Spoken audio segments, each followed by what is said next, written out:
नमस्कार किसान भाइयों, एमडी किसान पॉइंट यूट्यूब चैनल में आपका स्वागत है।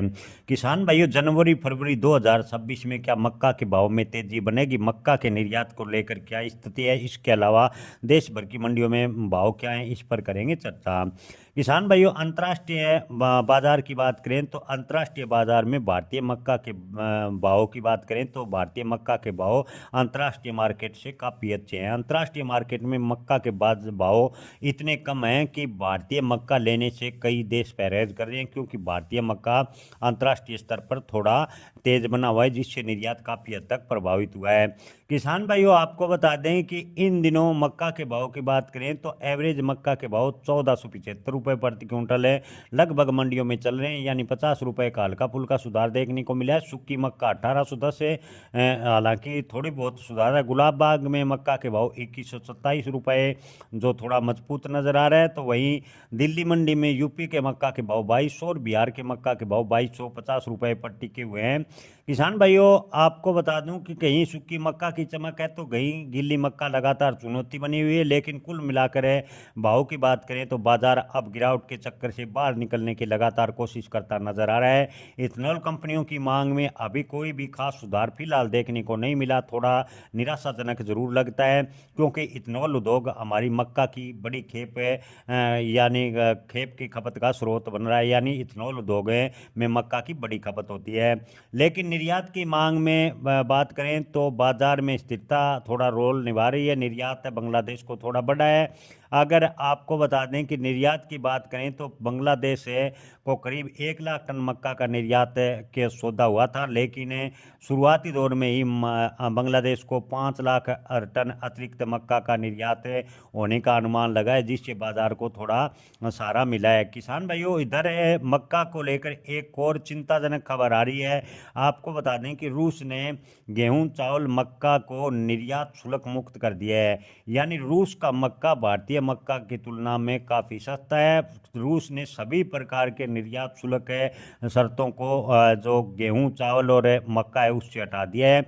अगर रूस का मक्का भारतीय बाजारों में पहुंचा तो मक्का के भाव पर फिर भी दबाव देखने को मिल सकता है। वहीं अगर भारत सरकार अपने किसानों के हित के लिए मक्का पर आयात शुल्क बढ़ा देती है तो रूस का मक्का भारतीय बाजारों में कम मात्रा में देखने को मिलेगा, और कम आपूर्ति की वजह से मक्का के भाव यहाँ से लगभग सुधरते चले जाएंगे। किसान भाइयों, आपको बता दें कि अब तक स्टॉक की बात करें तो लगभग 50 लाख टन के आसपास स्टॉक बताया जा रहा है। इतना भारी स्टॉक है, पहाड़ जैसा नजर आ रहा है। यदि निर्यात की संभावना नहीं बनी तो कीमतें नीचे भी लुढ़क सकती है। रूस का मेन कारण भी इसके पीछे लग रहा है। किसानों को लगातार मुश्किलें बढ़ती जा रही है। अंतर्राष्ट्रीय स्तर पर नज़र डालें तो कहानी और रोचक हो जाती है। ब्राज़ील, जो दुनिया का दूसरा सबसे बड़ा मक्का निर्यातक है, 2025 में मक्का के निर्यात का अनुमान 10 लाख टन था, जो ब्राज़ील से अब तक 4.10 करोड़ टन कर दिया गया है। यानी 2024 में ब्राज़ील का रिकॉर्ड 3.78 करोड़ टन का निर्यात किया था, जो एक बड़ी उपलब्धि थी। और दिसंबर 2025 तक शिपमेंट 49.90 लाख टन रहने की उम्मीद है, जो सालाना आधार पर करीब 38% ज़्यादा है। ये आंकड़े बताते हैं कि अंतर्राष्ट्रीय मार्केट में ब्राज़ील की भूमिका महत्वपूर्ण बनी हुई है, और मक्का के भाव में कमजोरी का कारण भी ब्राज़ील माना जा रहा है। अगर ब्राज़ील निर्यात कम करता है तो भारतीय मक्का की डिमांड बढ़ेगी और कीमतों में थोड़ी बहुत सुधार भी हो सकता है। ब्राज़ील के बाद रूस से भी मक्का के निर्यात को लेकर एक चिंताजनक खबर निकल कर आ रही है। किसान भाइयों, हाल फिलहाल मक्का के बाजार में जो गिरावट की उम्मीद है तो उसे थोड़ा कम माना जा रहा है, लेकिन ये कहना गलत नहीं होगा कि बाजार अभी भी नाजुक दौर से गुजर रहा है। ऊपर से रूस ये मक्का और भारतीय कैरी फॉरवर्ड स्टॉक के साथ साथ मुनाफा वसूली का दौर भी अगर मक्का के भाव में तेजी होती है तो शुरू हो जाता है, यानी मुनाफा वसूली का खेल शुरू होने से मक्का के बाजार फिर से लुढ़क जाते हैं। यहाँ से जैसे कोई धावक है, थकान के बाद फिर से रफ्तार पकड़ रहा हो, यानी जैसे अगर मक्का में तेजी बनी तो मुनाफा वसूली के साथ साथ कैरी फॉरवर्ड स्टॉक, अंतर्राष्ट्रीय डिमांड, इन सब कारणों को देखते हुए मक्का का बाजार फिर नीचे जा सकता है। किसान भाइयों, स्टॉक और स्मार्ट तरीके से अपने स्टॉक को मैनेज करें। किसी भी फसल की भविष्यवाणी करना खतरे से खाली नहीं है। आपको बता दें कि मौजूदा स्थिति को देखें तो मक्का के भाव में बड़ी गिरावट तो नज़र नहीं आ रही, लेकिन इन दिनों जो मक्का के भाव चल रहे हैं उससे किसानों को लागत निकलना मुश्किल है। जी हाँ किसान भाइयों, ज़्यादातर मंडियों में मक्का के भाव 1200 से 1400-1500 रुपये प्रति क्विंटल चल रहे हैं। ऐसे में किसानों को एमएसपी से भी आधे का दाम मिल रहे हैं और किसानों को बड़ा नुकसान उठाना पड़ रहा है।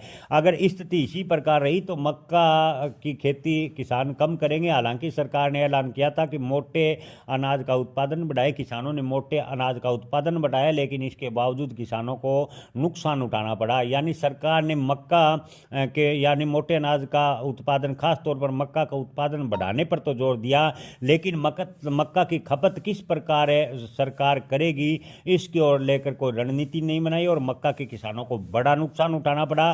सरकार से अनुरोध है कि एथनॉल में मक्का के जो खपत है उसको और बढ़ाया जाए। इसके अलावा जो अंतर्राष्ट्रीय कई देशों से, खासतौर ब्राज़ील और रूस से जो मक्का आने की संभावनाएं लगातार बनी हुई है उस पर आयात शुल्क लगाया जाए, ताकि भारतीय किसानों को मक्का के थोड़े बहुत ठीक से भाव मिल सकें और किसान आगे की खेती आराम से कर सके। किसानों को लगातार कर्ज के नीचे सरकार की नीतियों से दबता चला जा रहा है। सरकार फिर भी किसानों के हितों की ओर ध्यान में न रखते हुए सिर्फ उद्योगों की ओर ध्यान दे रही है, जो कि एक चिंता का जनक विषय है। किसान एक देश की रीढ़ की हड्डी है, अगर वो रीढ़ की हड्डी कमज़ोर होगी तो देश से भी कमज़ोर होगा। ये भी सरकार को सोचना होगा। किसान भाइयों, आप इस पर क्या राय रखते हैं? अपनी राय कमेंट में ज़रूर बताएं। जय किसान, धन्यवाद।